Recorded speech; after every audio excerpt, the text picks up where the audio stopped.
Le ministère prophétique n'est pas une chose que vous pouvez vous approprier. C'est ce que vous êtes. Aucune école ne peut faire de vous un prophète.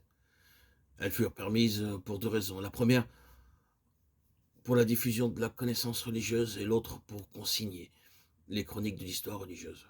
À l'époque de Samuel, il n'y avait pas de vision divulguée. Le peuple avait perdu la parole de Dieu.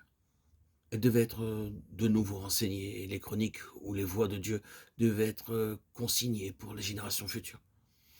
Les écoles de prophètes furent instituées principalement à cause de cela.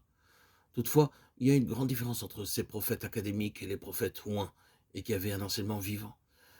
Les prophètes académiques sont devenus membres d'une corporation rapidement dégénérée en un système de peu de valeur spirituelle.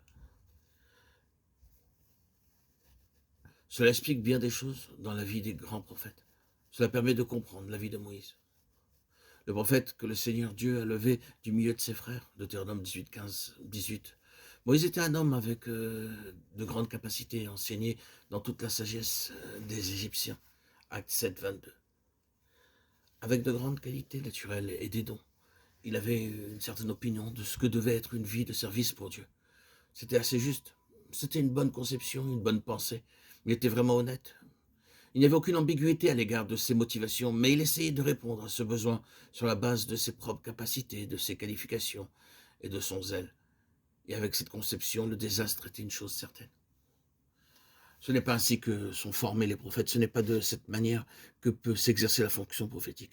Moïse a dû aller dans le désert et pendant 40 années, il a été vidé jusqu'à ce qu'il ne lui reste plus rien pour pouvoir s'appuyer, se confier, pour accomplir l'œuvre de Dieu, cette commission divine. La nécessité d'être vidé de soi-même est un des éléments essentiels pour obtenir saisir cette notion de prophétie. Lorsque le Seigneur vous enseigne, il faut être vide de vous-même. Par nature, c'était un homme puissant en œuvre et en parole, et cependant, il déclarait « Je ne suis pas éloquent, je suis lent à parler ». Exode 4, 10. Il y a eu une terrible éradication de toute ressource et capacité naturelle. Et je ne pense pas que Moïse voulait être désagréable à Dieu en répondant ainsi. Il ne voulait pas dire « Tu n'as pas voulu que j'y aille auparavant, alors je n'irai pas maintenant ». Je crois que c'était un homme qui était sous la discipline divine et qui était parvenu à un stade élevé dans ce domaine. Un homme qui est susceptible et irritable, ne fait aucun effort pour aider les autres.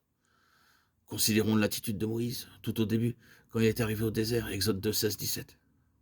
Cela nous permet de voir qu'il n'était pas un homme de cette sorte-là. Lorsqu'il y a eu cet incident près du puits, pour abreuver les troupeaux, si Moïse avait été de mauvaise humeur, acariâtre, désagréable, parce que le Seigneur n'avait pas été de son côté en Égypte, il se serait probablement assis à l'écart en observant la scène sans porter secours. Cependant, il s'est empressé d'apporter de l'aide dans un bon esprit, en faisant tout ce qui était en son pouvoir. Il était pourtant dans une grande épreuve. Ce sont les petites choses qui permettent de voir ce qu'est un homme.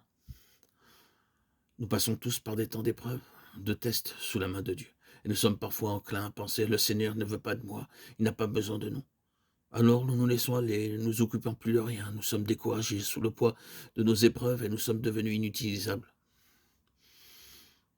Je ne crois pas que le Seigneur soit jamais allé vers une telle personne pour l'utiliser. Élie s'est découragé, il est parti au désert, il est allé dans une caverne sur la montagne. Cependant, il a dû parvenir à un certain point avant que le Seigneur ne puisse faire quelque chose avec lui. Que fais-tu ici, Élie, un roi 19:9. Le Seigneur ne va jamais vers un homme pour lui confier une tâche quand il est désespéré. Dieu te pardonnera tout sauf ton désespoir. Car désespérer, c'est perdre foi en Dieu. Et Dieu ne pourra jamais rien faire avec quelqu'un qui a perdu cette foi.